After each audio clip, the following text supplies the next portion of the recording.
Hello, this is Lillian Travellini and welcome to the Learning Center.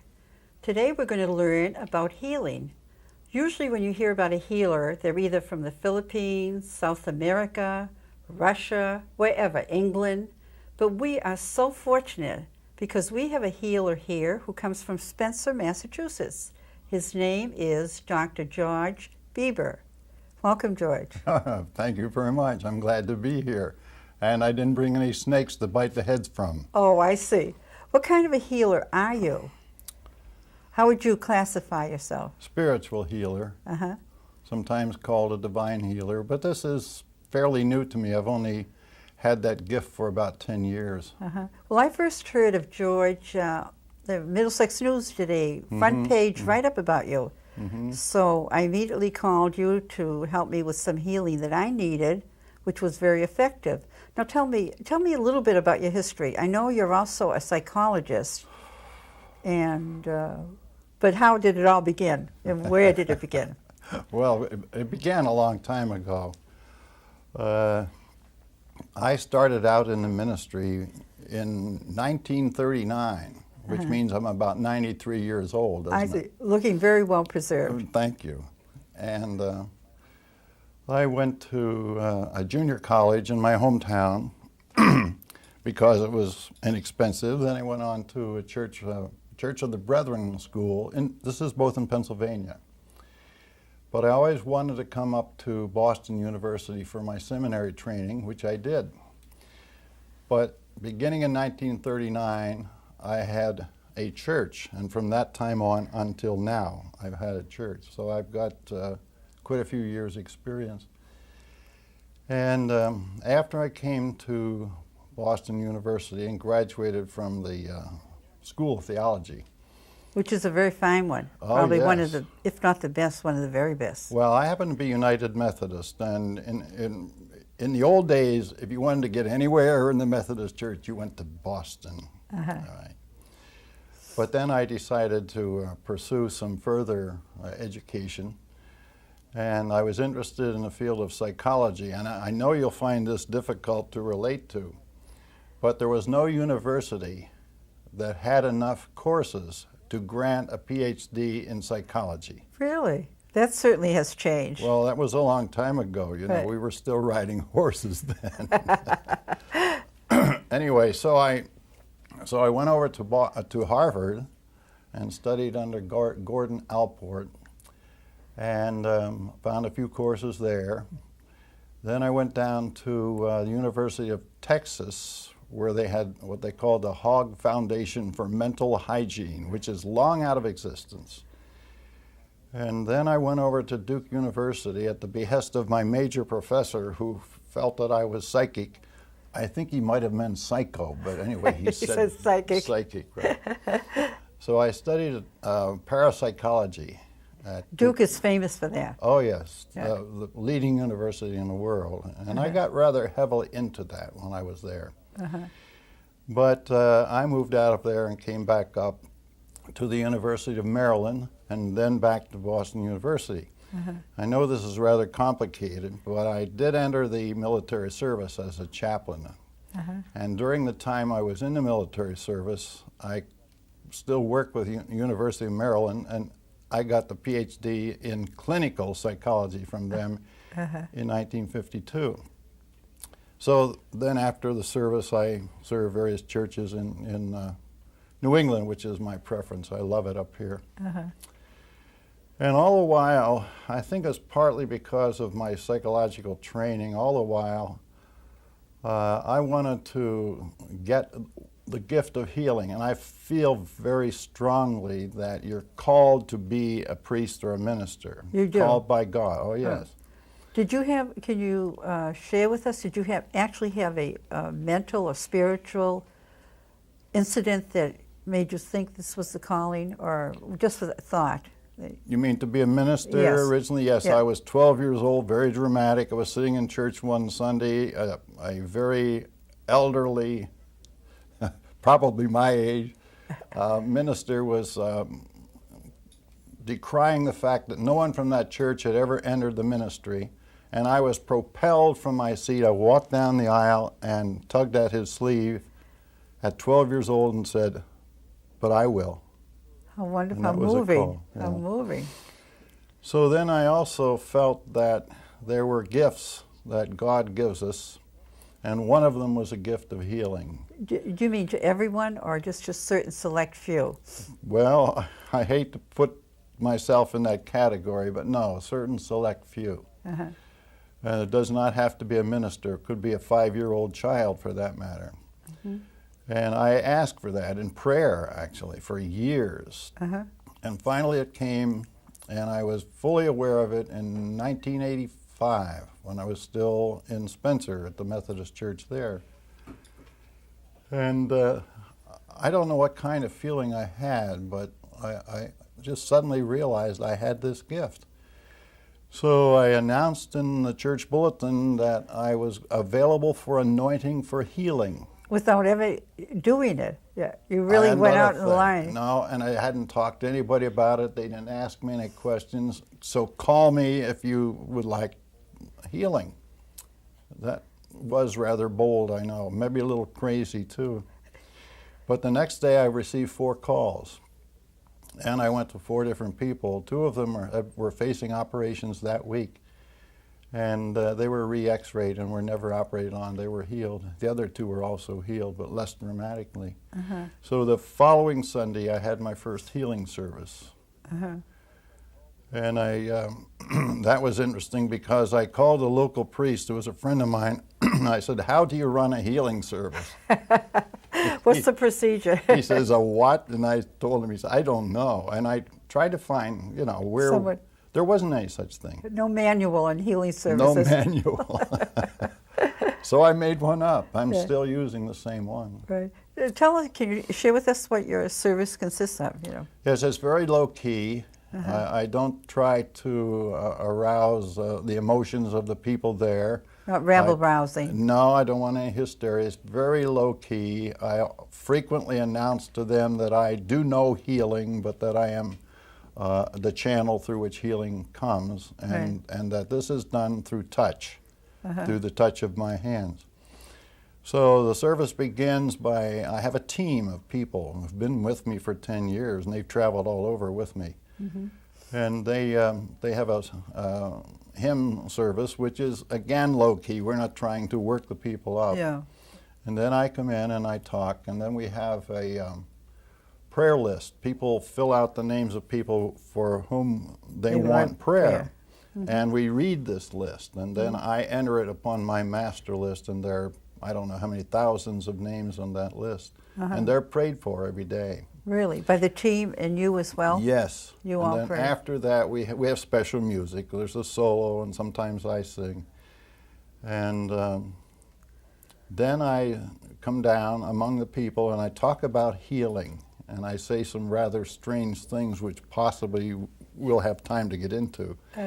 But then I ask them to come forward for the laying on of hands of healing.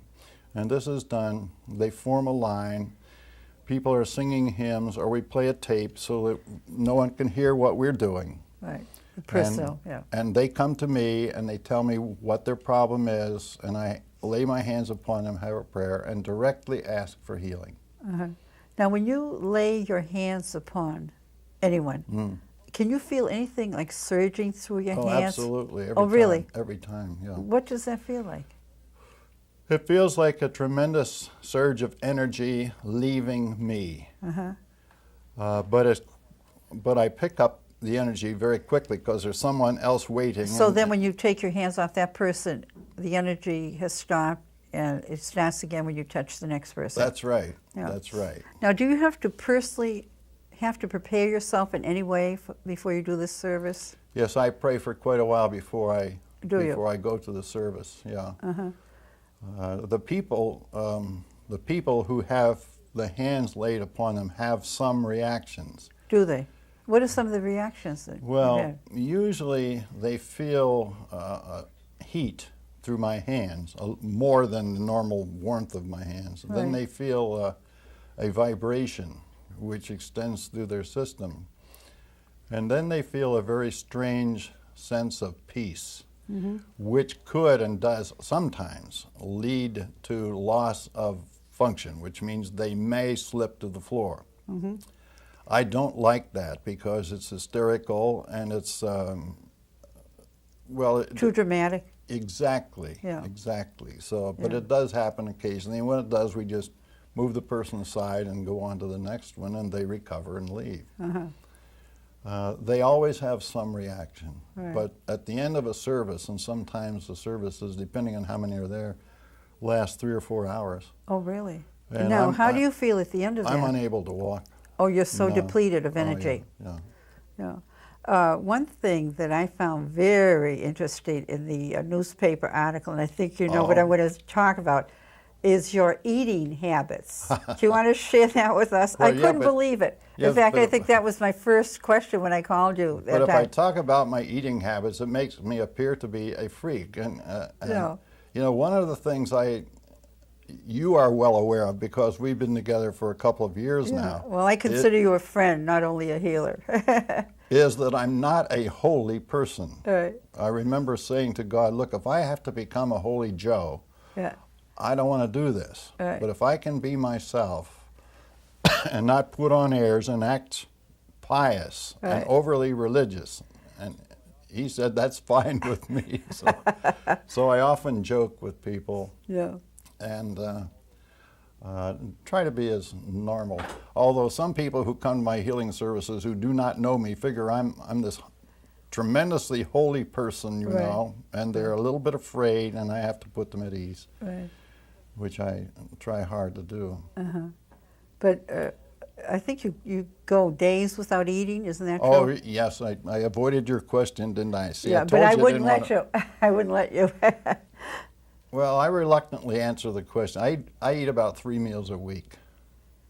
I'm not interested in eating. I seem to be fine without eating. Well, you certainly look fine. Yeah, I haven't changed weight. And by the way, I need to slip this in because maybe you didn't know this. I was the Air Force boxing champion, and I still keep in shape, By boxing? even though I'm about 42 years old. Right. Well, would you do box, you know, with one of those things hanging from the ceiling? What do you call them? A boxing bag? Punching bag? Oh, punching bag, right. No, I had fights over in Japan, and I became the Air Force middleweight No, champion. but how do you keep in shape now? By, you know, punching a bag? Or? By living right. Oh, by living right, right. No, I do quite a bit of walking. Uh-huh. But eating simply doesn't interest me. 3 meals a week? A week, yes. I will have probably, if I get hungry, I'll have some toast. That's it? But I have 3 meals a week. People invite me to their house for dinner, and I always say, please don't do that because I don't appreciate it, you know? And I can't eat everything that they put on my plate. And if I go to restaurants, they always overload your plate. And Right. Now, do you take vitamins or anything? No, Nothing? no. Yeah. No. Just filled with that healing energy. That's It what could does be. Yeah. It could be. Now, Yeah. George, you did say that not everyone, there are some healers that say, or these therapeutic touch people that say everyone can be a healer. You've read that, I'm sure. Mm-hmm. You don't share that philosophy, that everyone can be a healer. No, but I would say that everyone can heal themselves. Everyone can heal themselves. I think we could get to the place where everyone heals themselves, can heal themselves. Do you have any theories on how one could do that? I think I can put that very briefly. If we could get ourselves to believe that God is not just a God we call a God of love, which phrase, by the way, turns me off. It's Really? Oh, yes. It's about as intellectual as saying I love mothers or Yeah. apple pie is nice. Yeah. To say God is love means nothing to me, and I rebel against that statement. Yeah. But if we could individually get to the place where we realize that God loves me, me, Yeah. then we become people of power. We can do things, realizing that we are therefore lovable and therefore able. I've been able to heal myself. I know this is not going to last very long, but minor illnesses come upon me, and I simply say to God, I don't have time for this. To be ill. And it goes away. And it goes away. Right. How could, let's say someone like me or anyone in our audience, how could they begin that process of healing themselves? What should they be living right? I mean, do they have to be living good lives? And that's a side topic, and let me mention that. First of all, people do not need to be people of faith to be healed. I have had many people come to me, sit in my office, and say, well, I've got a bad case of arthritis and I'm in pain, but I don't believe in healing and I don't go to church. And I'm saying to myself, good, now we've got a chance. Really? Yes. There's a priest in New Mexico, and we correspond, and he sent me an article he wrote, and I don't think it became very popular with his phrase, but I use his phrase. He said, it is easier to heal a prostitute than a nun. Right. Well, Jesus did. Yes. Yes. Why and is that? The reason for that is that we are taught by our churches to accrue a great wealth of faith. Right. We have to, number one, be good, be pious, do our duties, and accrue faith. I have a little fellow comes to my healing services when I'm in Spencer. He's been coming for years, and he comes up and he says, well, I've been praying all week. I think I've got enough faith, and I'm saying to myself, you might as well forget it. You don't have a chance. You see, the point is, Lillian, what we're doing then is saying, see my basket full of faith, God, don't I deserve to be healed? And God is saying, throw the basket away and just get out of my way and you can be healed. Like when in the Pharisees, and who was it, the publicans? Yeah. One said, look how good I am, and I do this and that, and the other one said, I'm a sinner. And God was better to the one who admitted that he was a sinner. That's right. I'm paraphrasing the whole No, you're doing verses. well. So, no, that's faith is not required. I will say to an addict, for example, I've had a lot of that. A lot of people who come, as you know, I told you that in the line they tell me what their issue is, what their problem is, and they will simply say, I'm an addict. And I say, well, probably you have gone through a great process to heal yourself of this addiction, and you want it now, or you wouldn't be here. That's right. So you've taken medication, you've gone off somewhere to a hospital, you've joined a therapy group, you've received counseling, you probably have people praying for you, maybe you go to church and pray yourself, and so far nothing has happened, and it hasn't worked. They say, yes, this is the way, this is what's happened. So I say to them, well, I suggest you stop that whole thing, that you make no more effort in that direction. And now we're going to have a prayer that God invade your body and do it for you, because that's what he's waiting for. And that's what I'm here for, to break down the channel. Exactly, to break down the barriers. And we've been largely successful with that approach. If the person can bring themselves to the place. To drop all that. Yeah. And just let it happen. There might be a little superstition attached to it, don't you think, for that person, that, or he is almost afraid to stop all this? Oh, absolutely. They're in the process and they can't leave it. You know, they're afraid to leave it. But miracles, you see, I firmly believe in miracles because I see them every day. Is that right? Oh, yes, every day. Do you feel like sharing any spiritual experience that you've had, personal, you know, very overwhelming spiritual experience with us? Well, let's take prayer, for example. I probably, according to the definition of the word and the usage of the word prayer, pray less than anyone I know. That's amazing. Well, that's because I said it that way. I meant to say it that way. I don't do much formal praying. When I'm praying for the people on my list, that's different. Yeah. But I don't do much formal praying, because prayer to me is not a matter of form or the usage of words or some pious application of your faith. It is an attitude you have in which you are connected with God. Can you describe that? You are connected all of the time with God. You mean you're thinking of God? You're living a life of prayer without praying. Does that help? Does that make any sense? I'm trying to make some sense here. A little abstract for me. Yeah, but, okay. Yeah. But would it mean like trying to do the right thing all the time, or? I don't even spend a lot of time thinking what the right thing is. As long as I am connected, I have this connection with God, which to me doesn't set me apart from people or make me better than them. I'm no better than anyone else. But you establish the connection, and that is praying. That is a prayer. Constantly. Faith is a matter of connection again. Now, can you share one or two of your most dramatic healings?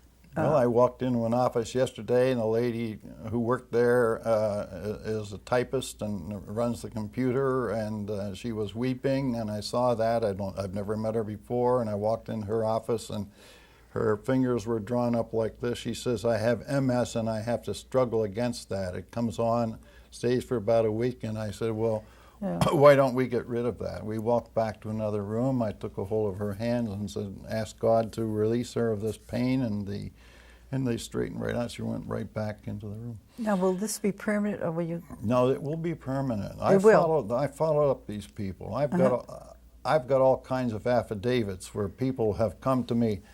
Lady came in the office, brought in by an insurance executive. She was facing a colostomy, a permanent colostomy. And I said, I don't believe you have a tumor on your. I just don't believe you have a tumor. You can sense this and pick that up. I can pick that up. Whether they have it or Again, not. that sounds like a very egotistical remark, but I'm only speaking from experience. I'm not trying to impress anyone. Right. And in fact, I drew her colon on a scrap of paper and put a line on it, and I said, "You have a cyst on your colon, and all they have to do is remove the cyst and you're home." Right. She gave that little drawing to her surgeon. You can imagine him. I know. Who was this person who thinks he can heal you, right? He called me several days later, and they made the incision, found out that there was a cyst, which showed up in an X-ray as a growth. And she was home the next day. And then he called me, and he said, "What's going on?" I said, "Well, we'll talk about it sometime." Right. I had an 82-year-old lady who was born blind who received her sight. Right at the minute you healed In the middle it? of a service. This was a very dramatic experience for her. She couldn't contain herself. She's running around touching people I can and touching imagine. things. And she had never seen anything. It was also a very frightening experience for her. Oh, was it? Yeah. Why She was very comfortable in the dark, and now very much afraid in the light. And she has retained her sight. She only lived for another year, but she retained her sight that length of time. How I had beautiful. two ladies come in, sisters, and they were diagnosed as brain tumors, and we had a prayer with them, and both of them lost their brain tumors. I had a doctor come up from Hartford 2 weeks ago with bone cancer. He went back and had a test. The bone cancer was gone. I don't know of any illness that's impervious to healing. Right. And what a marvelous thing to be doing, to heal people. I can't think of anything that would be more worthwhile or more satisfying, more contributing to the people than healing them. Well, until a short while ago, I had a very active healing ministry here in Ashland. Right, that's true. And then I left that church, and now we've got a couple of other centers where I'm moving out to a wider element of people. I find it very satisfying. I also find it very humbling. Do you? Very humbling. Well, I know from my personal experience, you're very approachable. I was able to get right to you. How would people reach you now, George, if anyone were interested in, your healing service or a healing session? Call me on the phone. Yeah. And you answer your phone, and I know that either that or the answering machine does, and then I call back. But I'm very religious about that. I will always call them back. Well, as you're sitting here, I'm looking over, and I know you're a Methodist yes. pastor. Yeah, I'm in trouble now. You're going to get me into trouble. But you're wearing a crucifix, yes. and I was reared as a Protestant, so I know they. No, Protestants don't wear crucifixes. That's right. Well. Can you explain that to me? Yeah. I wear this at every healing service. and I have 3 more of them. And they were all given to me by Cardinal Cushing a number of years ago. How did that happen? Well, I was on his staff. I did some counseling with young priests and young nuns, and I did some spiritual retreats for him, and we became quite friendly. I will never forget his voice over the telephone. "Oh, George, I want to send you up here someplace." And I was in his office, and he pulled out 5 of these, and I've worn them ever since. Yes, it's a crucifix. It has on the back, "Christ is counting on you."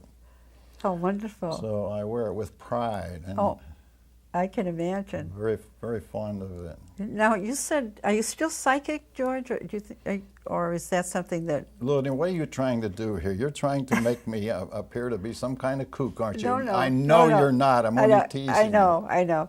But that's interesting because, as you know, pick up any of the supermarket tabloids or whatever, we're inundated with psychics and where they are and what they do, and 900 numbers for psychics. The only psychic sense I have is when it happens, it surprises me. If you were in my office and you said I have arthritis, I will probably touch you on the shoulder, and then I will tell you where your arthritis is, and I will put my hand there. So that to that degree, if you say, you know, I haven't seen you walk and you have a bad leg, I will know instantly which is the bad leg and what it is. I can touch you and know where your pain is. Sometimes I get your pain. Oh, really? Once in a while, yeah. You feel I've been knocked to the floor by someone else's pain. Have you really? Yeah. Why do you think that is? Or, oh, no. You have no idea? A lot about healing I don't know. Yeah, it just happens. Right? Yeah. The whole thing, the process of healing and what happens. I recover right away. Right. You know, and get up and go to the next person. Yeah. But you're not a psychic in the sense that if I were to come to you and say, "George, will I be successful in this project, or will my book ever be published?" Not in the slightest. No, not in the slightest. No, I don't have any of that. Yeah. Only with healing. Just healing, and I shouldn't say only in healing. Well, it's probably the most important. Wherever your pain is, I will know by touching you. Because even though this is like a cliche, you can have all the wealth and love in the world, but if you're not feeling terrific and healthy, nothing is worthwhile. Can I tell you something funny that happened at a healing service? And this happens more than once. Now, please understand me. I'm not making fun of the person, but you know, there are young married women who are unable to have children, and this is a real problem. You know the process they go through to get pregnant. And so I've been dealing with all these people with all these problems, and here stands this lovely person, and she says, "I'd like to get pregnant." And I can imagine what kind of an answer you give them with your sense of humor. No, I don't. I'm very careful. But you know, it does startle me. All of a sudden, this person has a bad leg, and she says, "I want to get pregnant." Oh, my goodness. Well, George, it's been such a pleasure having you here. And I hope you can come back sometime in the future, bring us up to date on where your new ministry might be and other cases. But thank you so much for sharing all this wonderful, wonderful healing information. Well, you're very easy to talk to, Lillian, and I'm very glad I did come, and I've enjoyed the experience very much. Well, and thank I hope I can come back sometime. Thank you once again. Okay.